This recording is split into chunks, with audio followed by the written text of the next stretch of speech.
Hey guys, welcome to Technibility, your source for no-nonsense tech. Thank you guys for watching.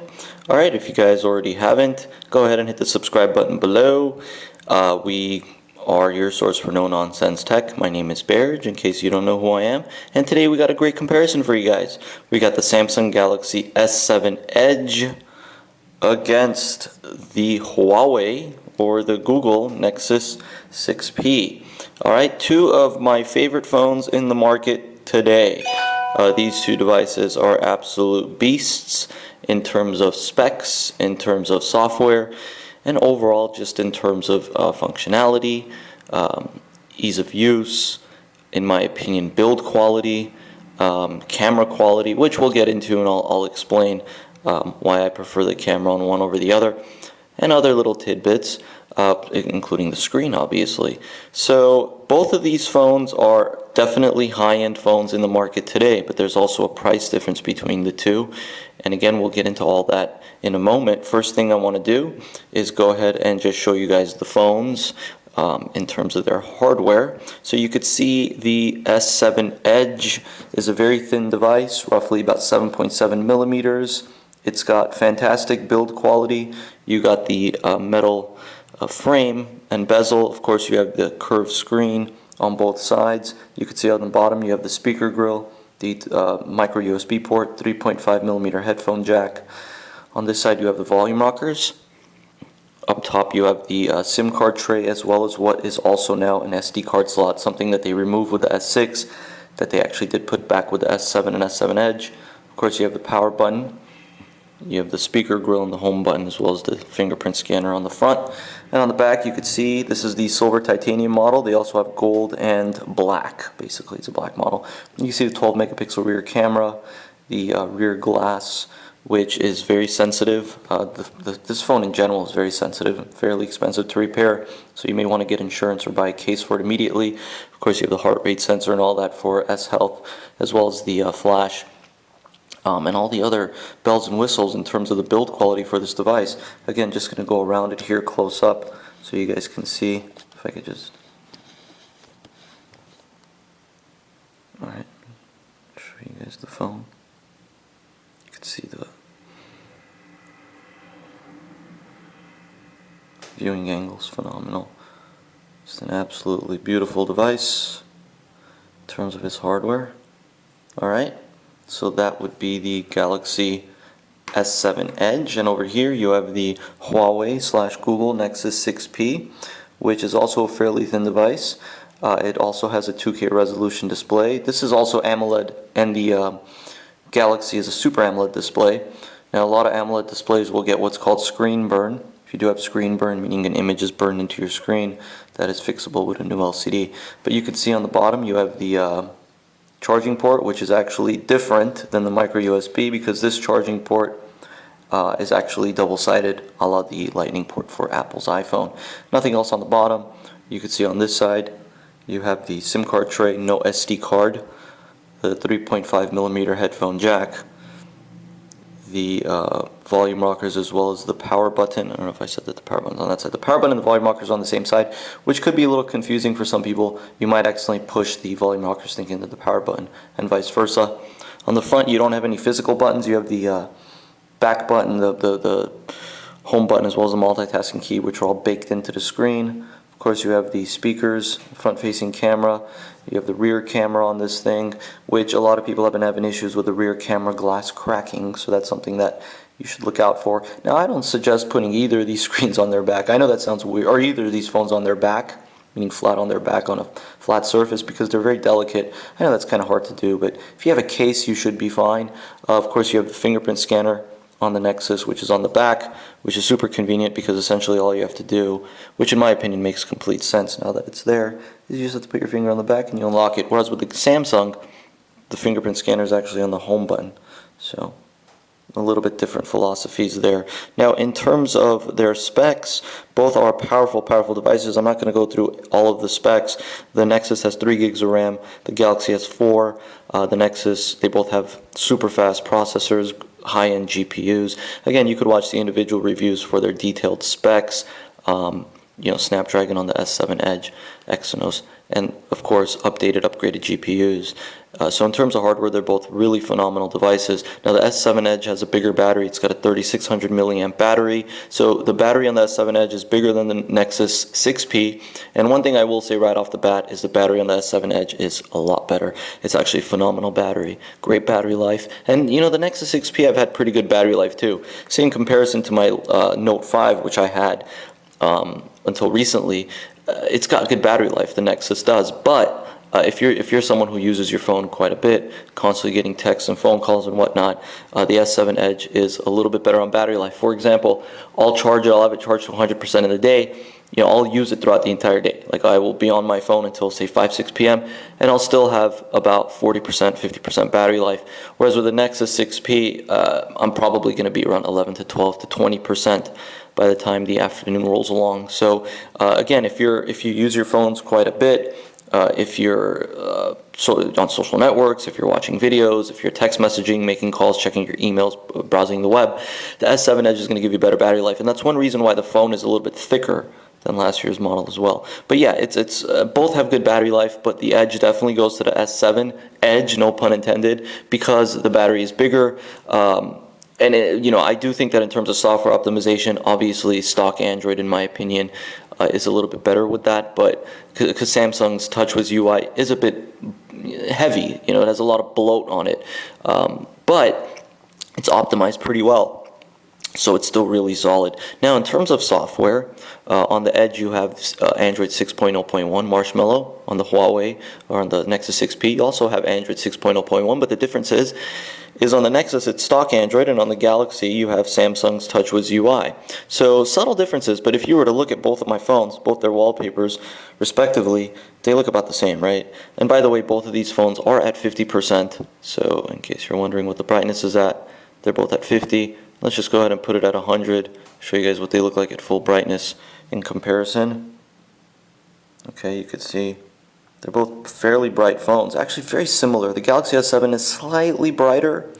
Both have really good viewing angles. Nexus has a 5.7-inch screen, and the Galaxy has a 5.5-inch screen. But again, both are 2K resolution, so they both render over 500 pixels per inch. Just putting them next to each other, on top of one another. See, okay, so the Nexus is definitely bigger. So I credit to Samsung for utilizing 5.5-inch display on a smaller frame, whereas the Nexus does have a lot of bezel up top and on the bottom, but it's still a super gorgeous device. Beautiful metal build.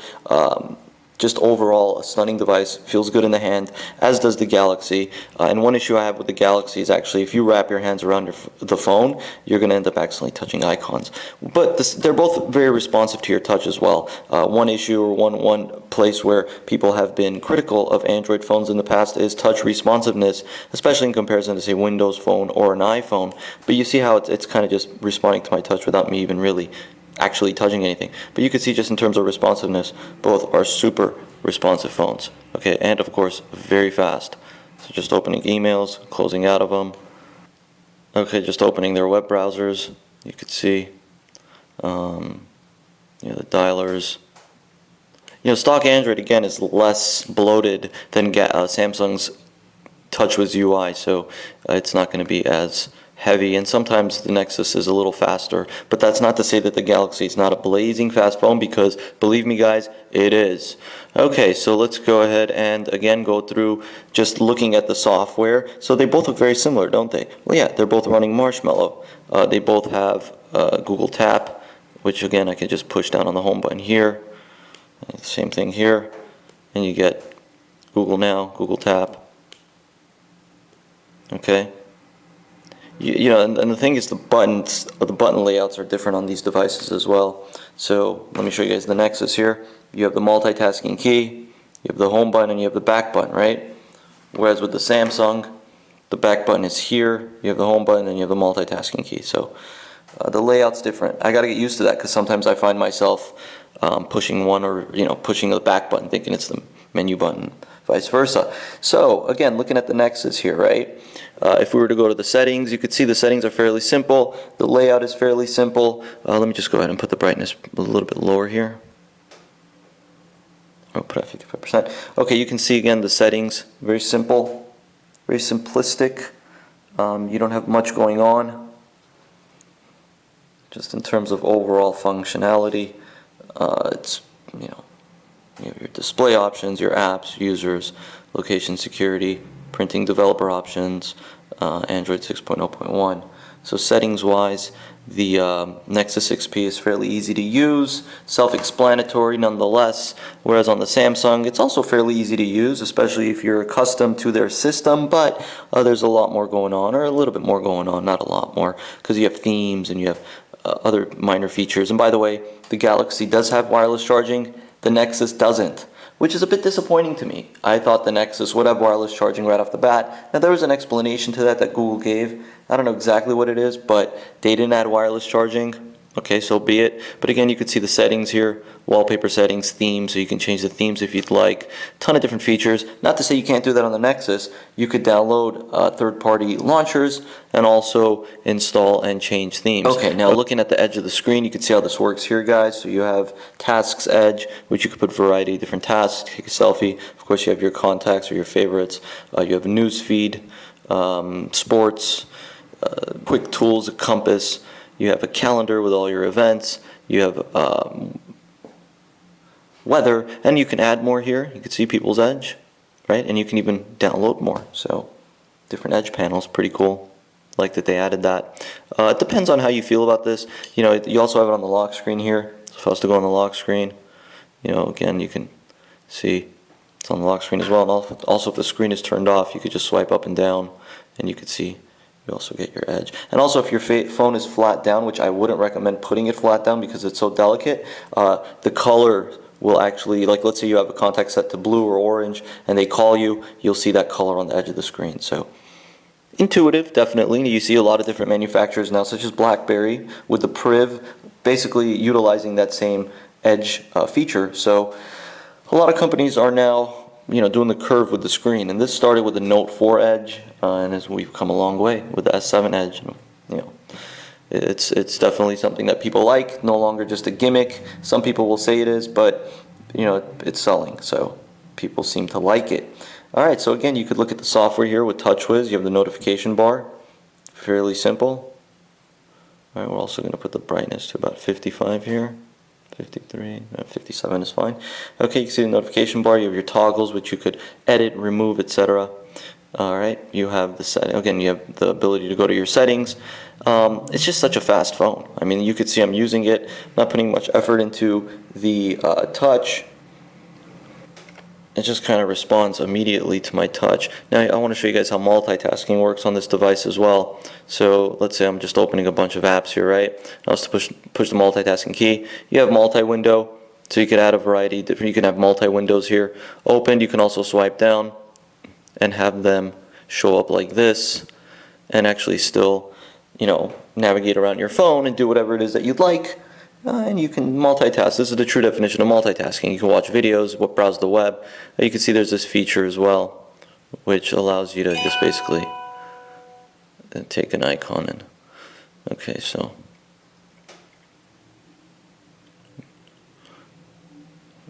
maximize it again. Close out. Move that around if you'd like. X out of it. So true definition of multitasking. Whereas on the Nexus, right? Again, I could just put my finger on the fingerprint scanner and unlock the phone. Whereas on the Nexus, multitasking is a little bit different. You don't have the ability to do multi-window. You don't have the ability to minimize the screens down. So you could see it's basically very just simple multitasking. So you can exit and enter out of apps. But again, they removed a lot of bloat. And one thing about the Nexus 6P that I like is it doesn't have all of this right here, which is the T-Mobile apps. Because it is directly through Google, you're not going to get all the bloatware, which if you've watched my videos in the past, guys, I dislike bloatware. And that's good. That's good in my opinion. It's less heavy and also gets direct updates from Google, so you'll get quicker updates than Samsung, which has to go through T-Mobile before they could send you the update. So another really cool feature. Yeah, again, going through the Nexus, you could see you have your wallpapers, widgets, and settings. Fairly simple, fairly self-explanatory. You know, no theme options, nothing like that. But again, you could download third-party apps. You could change your theme if you'd like through third-party launchers. You can, of course, change your font size. Wallpaper, adaptive brightness, you have memory optimization, NFC, and all that good stuff as well. Alright, but again, no wireless charging on this device. Alright, let's go ahead and look at their respective cameras. Okay, now the camera on the S7 Edge is definitely better. Alright, just looking at the front-facing camera right off the bat. In my opinion, the front-facing camera is better quality. Burst shot on both, front-facing camera. And if I was to go to mode here, you can see the different modes I have for front-facing camera. You could download more modes as well. Alright, now going back, going to the rear camera on both. You can see how quickly that takes photos. Okay, zoom. The quality is good when you zoom in on photos. Let's move the camera this way here. Alright, there we go.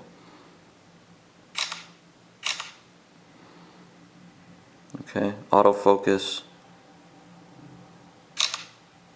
Alright, you can see you have a variety of different effects.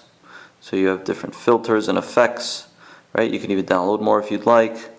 You have modes as well. So a variety of different modes such as virtual shot, hyperlapse, food, which you can highlight food pictures. A lot of people like posting pictures of their food on social networks. Slow motion, virtual shot, again, selective focus, panorama, video collage, pro, which allows you to basically utilize the camera in pro mode. And of course you could download more. So a ton of different features, as well as 4K video recording. Right now I'm on Pro mode, I believe, so if I was to go to Auto, you can record video as well, 4K video if you'd like, but those files are super big. But now that you have an SD card, you can put up to 200 gigabytes, I believe, on the SD card, so the SD card edition is very welcome, especially for a phone that shoots 4K video. Hyperlapse, which I tried to record yesterday, but I didn't really get the best of it apparently. Alright, we're going to put that down. We're going to look at the Nexus camera here. Alright, very simple, stock Google, Android camera, flash. If you were to click here, you can see photosphere, panorama, lens blur, and settings. Okay, so not to say that the camera quality on the Nexus isn't good, but it's not great, and it's not as good as the S7 Edge, no doubt about that. Of course, you have more screen real estate here to see your photo, but you know, you have Berj shot as well, so you can see how Berj shot works. It's definitely quick, you know, so I'm not saying that it's a bad camera by any stretch. But when comparing it to Samsung's, which is absolutely phenomenal, it definitely does not compare. And just looking at picture quality here, again, it's going to kind of be hard to judge based on these photos, but you know.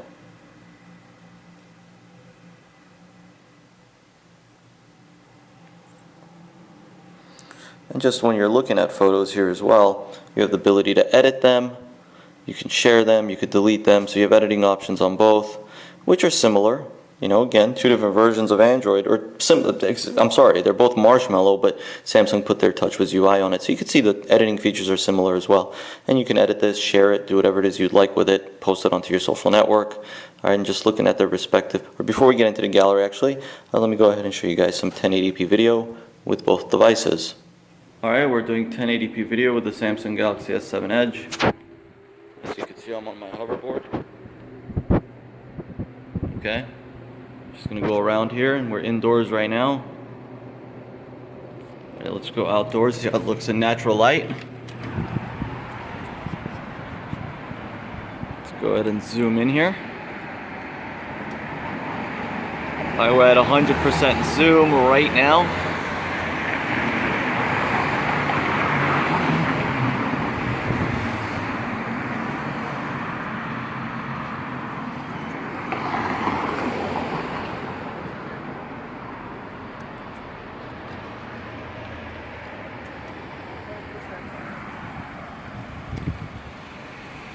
Great quality, great clarity. Again, this also has 4K recording. Alright, there you guys go. Sample video with the Galaxy S7 Edge. Alright, here we got sample 1080p video with the Nexus 6P. And again on my hoverboard. Alright, we're just going around here. Again, we're going outside for natural light. Right away you can hear the cars. 100% zoom.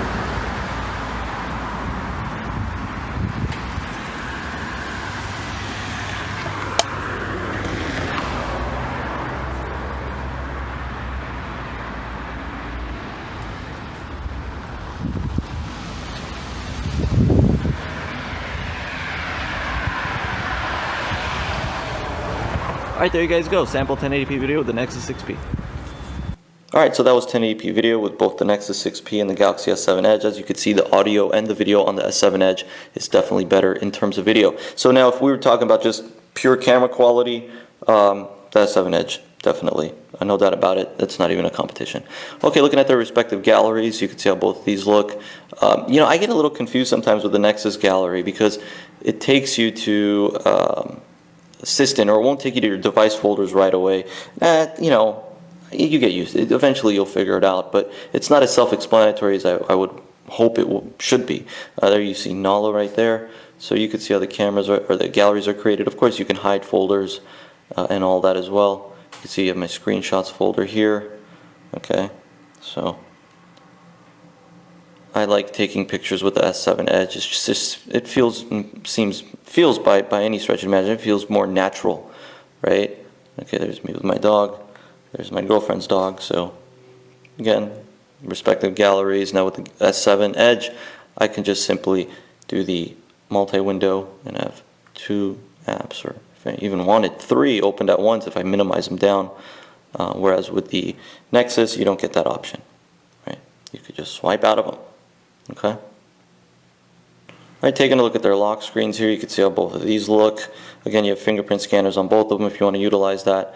You can swipe. Of course, you have the option to also put a pattern lock if you'd like. Okay. So let's just go ahead and look at some apps. Alright, there you have calculator. Alright, let's look at maps on both. Very similar devices. What it's like just to go through Twitter. Smooth, fast, fluid on both. Both have really good networks. Fast Wi-Fi, solid Wi-Fi, good connection. So I have Messenger on both, and you could see their respective keyboards here. Of course, you have the Samsung messaging app as well, but I use Messenger personally. Alright, I want to show you guys the difference between Samsung's keyboard and Google's stock keyboard. Okay, you can see their respective keyboards. Both are responsive. Hey, how are you today? Hey, it's not really good representation, but how you are today? Yes, how you are today. Okay, and you have voice to text as well. So I believe if I push right here.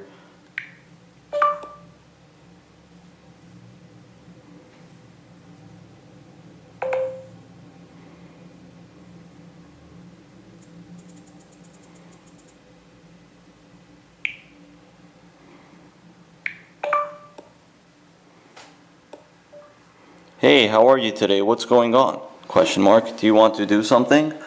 Are you bored? Do you want to go to the park? Question mark. Super fast, super responsive, voice to text. Of course, you have all the emojis and all that good stuff as well. Emojis on both. Or you should have emojis. Where are my emojis on Samsung? And swipe. Okay, emojis. There they are. Alright. Flurry of different emojis for emoji obsessed people. Okay, Google. Tell me the weather. It's 60 degrees and mostly cloudy in Los Angeles. Who is the 3rd president of the United States? Thomas Jefferson was the 3rd president of the United States. Okay, Google. What is 6 plus 6 minus 2 times 9? Okay, Google. What is 6 plus 6 minus 2 plus 9? Here is some information about Baltimore. Baltimore is a major city in Maryland with a long history as an important seaport. Okay, Google. How old is Brad Pitt? Brad Pitt is 52 years old. Okay, Google. Define striker. striker, an employee on strike. Okay, Google. Open YouTube. Alright, let's go ahead and showcase some video here. 39,808 is pretty high. Again, this thing is powerful. 3,600 milliamp battery, so shouldn't die as quick. I believe I started out at 199%. Audio-wise, the Nexus 6P is great. Few things, so could be a reason why. Again, thank you guys for watching Technibility, your source for no-nonsense tech. If you're... Alright. Okay. Memo, contacts. You see how contacts look. Okay. Again, you can change the color scheme of these things. Google Tap. This here. Hit the subscribe button below. Alright, you see the calculator here. Simple enough. Not a fan of S voice. Okay, you see the calendar. So Google Tap, the way that it works is it'll give you... Alright, and again, Google Tap does work in every app, so you could just long press, it'll give you suggestions. And basically, see that? It basically stalks you in so many different words. Yeah, other than that, guys, there's, probably a few things I didn't quite cover or didn't go through. I know some features, such as the weather app and all that. But other than that, really, in terms of just overall functionality, both phones are absolutely phenomenal. So either of these devices would be good if you're just looking for a phone that's going to be your day-to-day companion. Now, which one do I suggest in terms of price? Well, in terms of price, the Nexus 6P is cheaper. You can get it off contract for about $400 to $500 off contract. Whereas with the S7 Edge, it's still going to run you about $800 off contract. So price-wise, you're getting more bang for your buck with the Nexus.